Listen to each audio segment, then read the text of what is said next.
8h34 agora, a belíssima canção Não Pare, é a Mídia Lima aqui no seu programa Paz no Lar. Até às 9 vai tocando músicas para abençoar o seu coração e, claro, sempre levando a você uma reflexão da palavra de Deus para abençoar a sua vida. Paz no lar. Paz no lar. Paz no lar. Paz no lar. Paz no lar, o programa da família. Então tá, agora a gente já vai conversar, bater o nosso bom papo a respeito da temática das semanas, porque já tem mais de uma semana, né, que a gente está discutindo esse tema aqui com você, os 4 temperamentos que são colérico, melancólico, sanguíneo e fleumático. Estamos falando já no finalzinho a respeito das qualidades positivas do temperamento melancólico. Falamos que o melancólico é analítico, é abnegado, perfeccionista, é multiuso, né?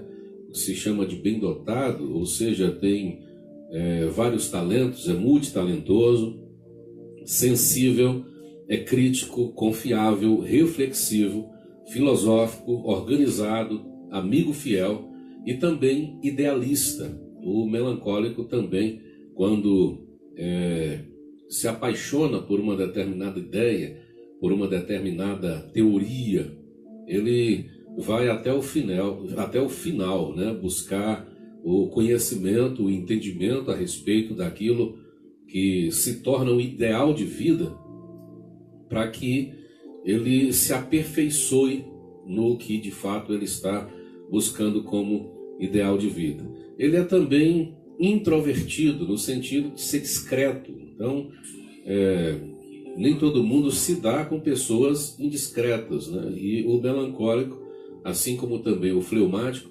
normalmente é uma pessoa discreta, introvertida. Ela não busca chamar a atenção, nem para si, nem para quem está por perto. Portanto, pode ser tido como uma qualidade também do melancólico a introversão, a discrição no caso. É também muito cuidadoso tanto para tomar decisões, tanto para observar a vida, tanto para dar determinadas respostas a certas perguntas, como também é cuidadoso com as pessoas que estão ao seu redor, né?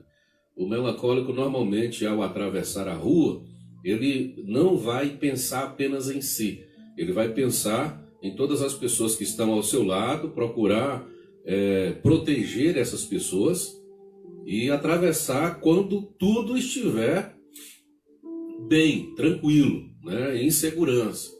Às vezes, né, o pessoal sanguíneo, o pessoal mais afobado, critica o pobre do melancólico porque demora um pouco para atravessar a rua, mas é apenas, né, um ato de cuidado que aquela pessoa está tendo em relação às outras. Então, normalmente, ela vai cuidar muito bem das pessoas que estão ao seu redor, saber como está se passando, o que está sentindo.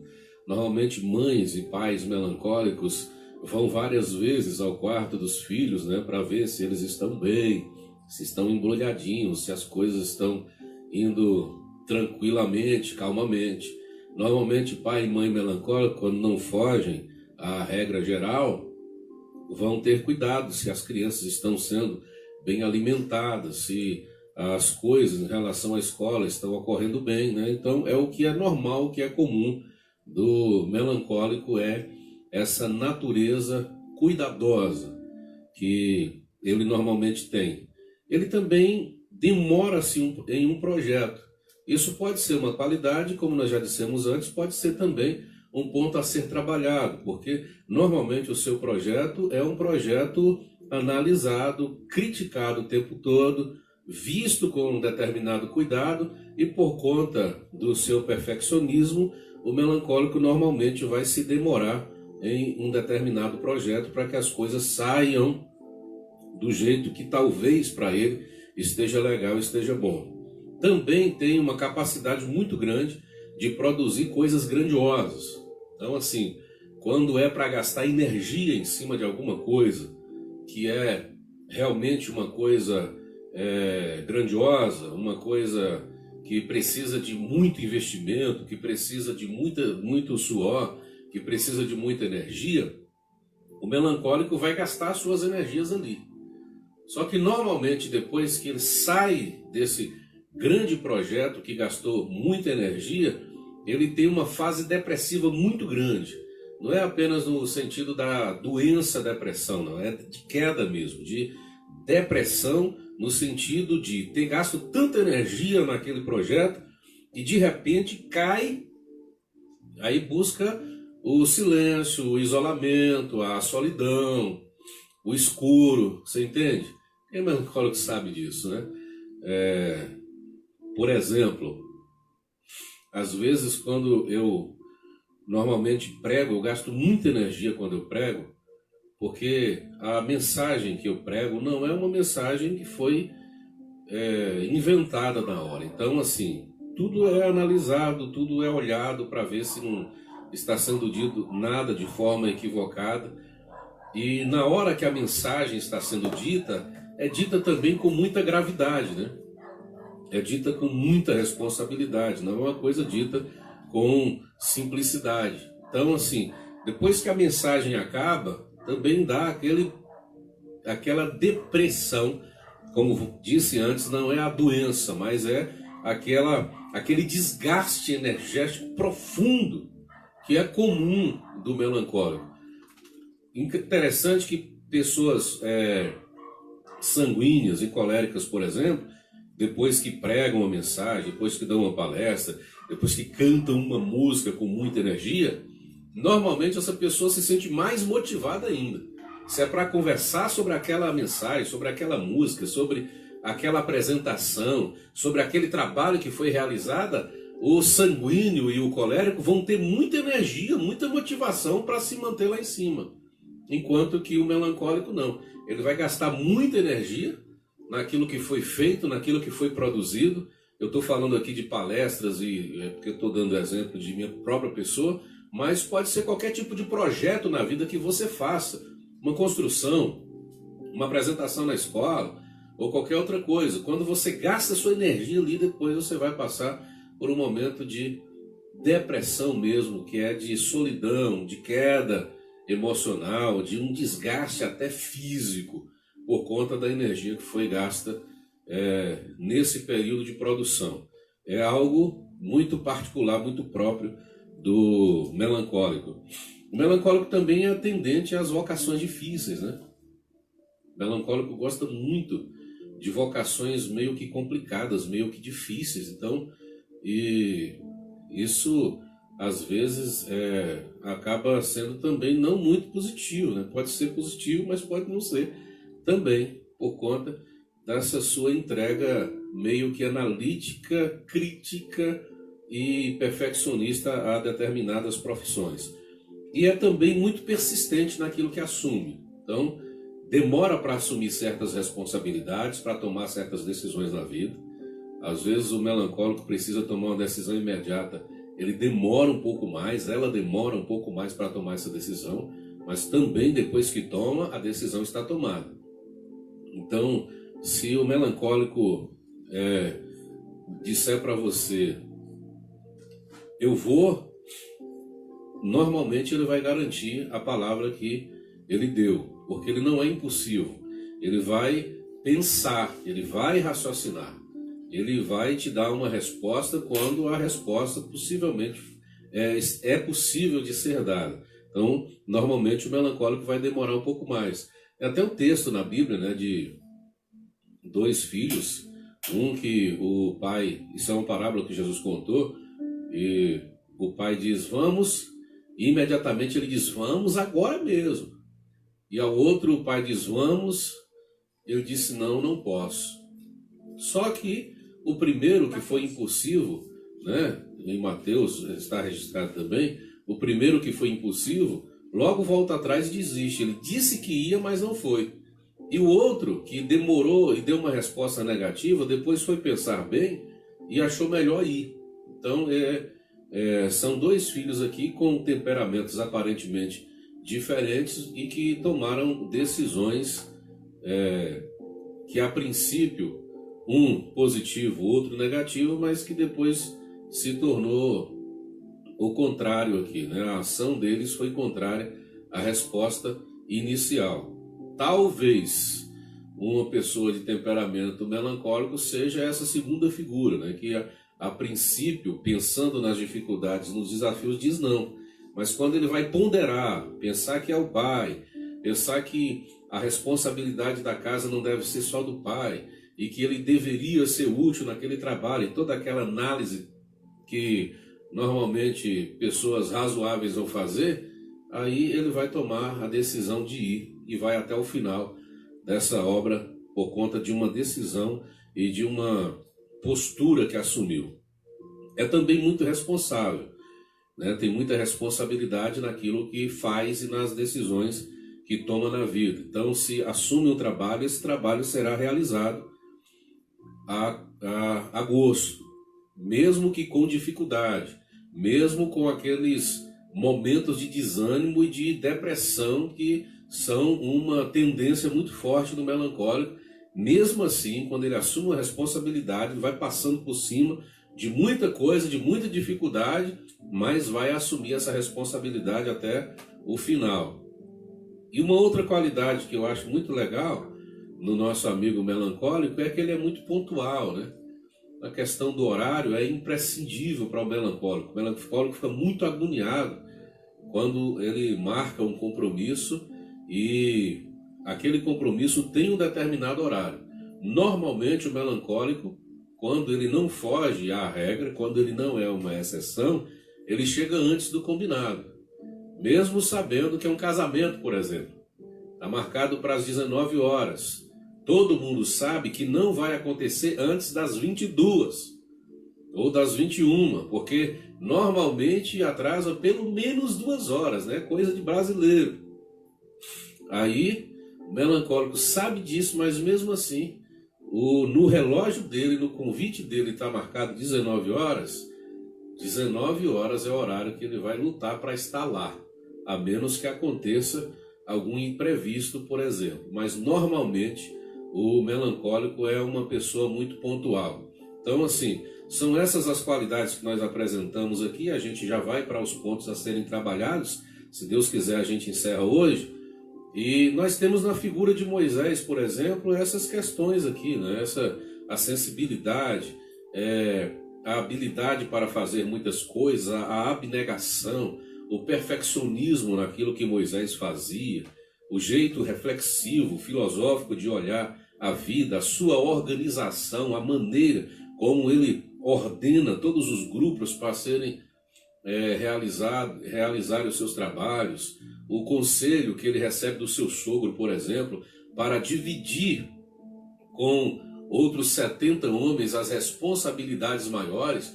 Tudo isso faz parte da organização de Moisés, que nesse modo de agir, por exemplo, ele vai estabelecer leis ali que vão configurar uma estrutura de código civil extraordinário para o povo hebreu.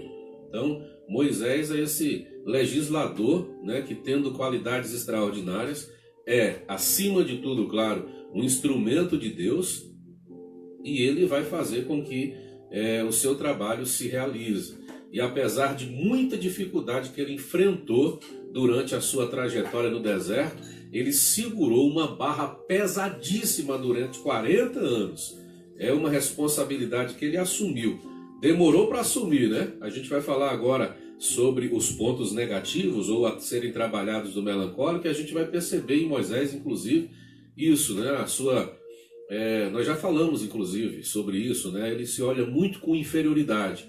Então, quando Deus o chama, Moisés inventa um monte de desculpa para não ir.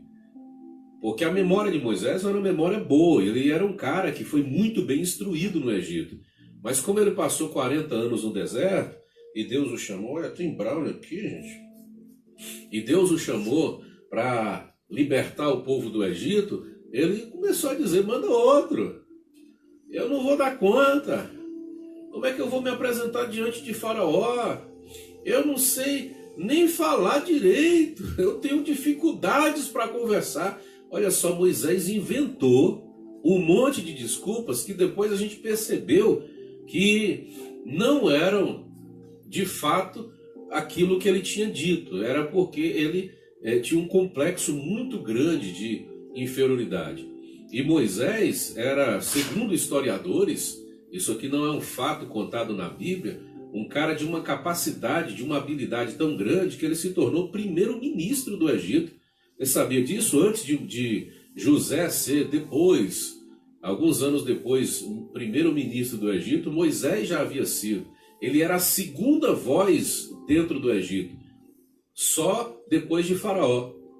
Faraó era o primeiro comandante e logo em seguida Moisés era quem comandava aquela bagaça toda ali, segundo historiadores, né, que estudaram a história do Egito Antigo. Então você vê quem era Moisés, um cara de uma habilidade incrível, um cara que administrou assim coisas extraordinárias. E depois ele foi para o deserto e começou a dizer para Deus que não tinha habilidade para libertar o povo.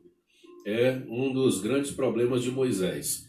Então, Moisés também, ele tem alguns pontos a serem trabalhados.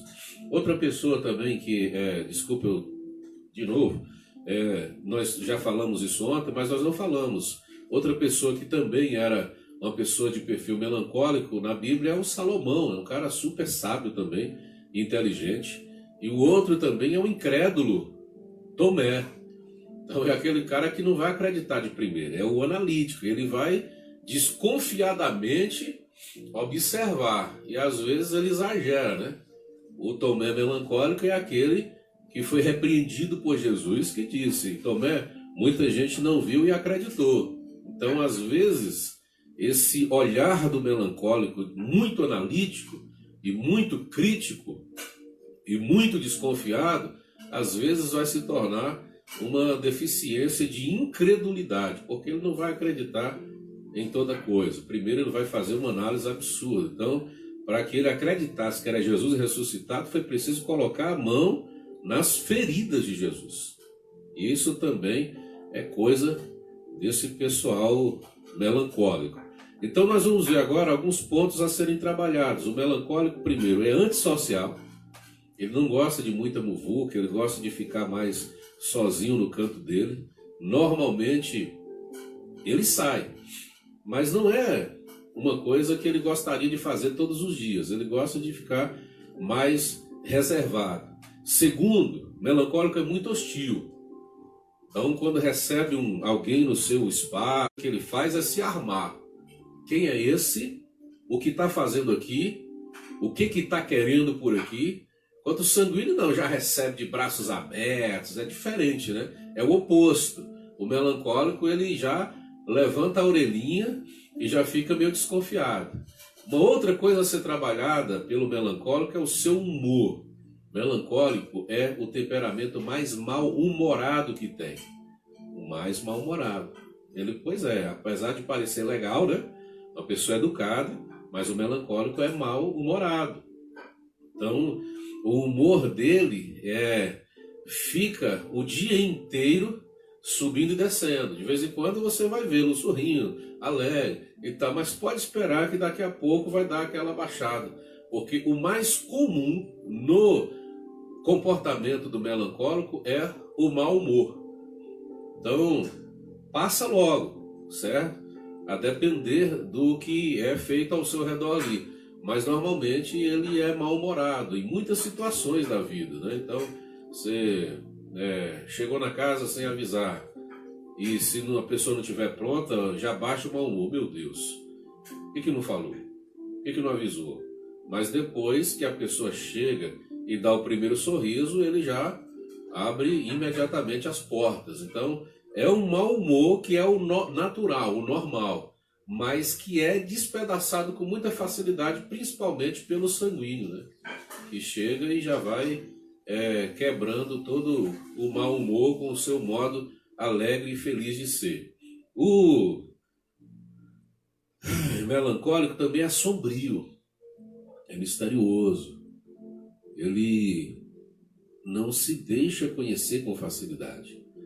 Você não sabe o que está passando pela cabeça da pessoa, entendeu? A pessoa não se deixa conhecer com facilidade.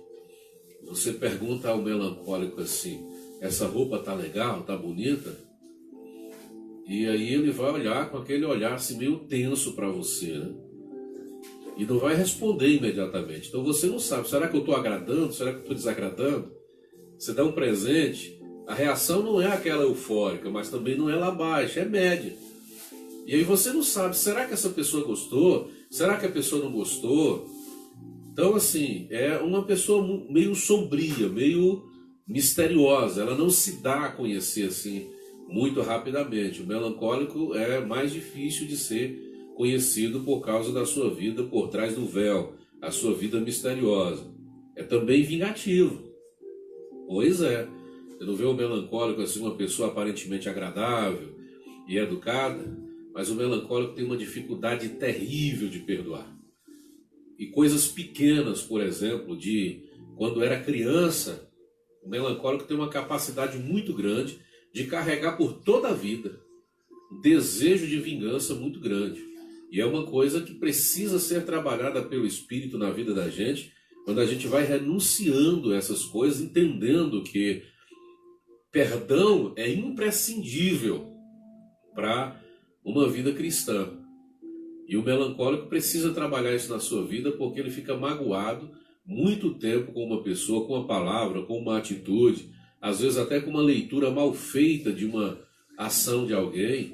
E o melancólico fica cismado, fica magoado durante muito tempo e tem uma dificuldade muito grande de perdoar.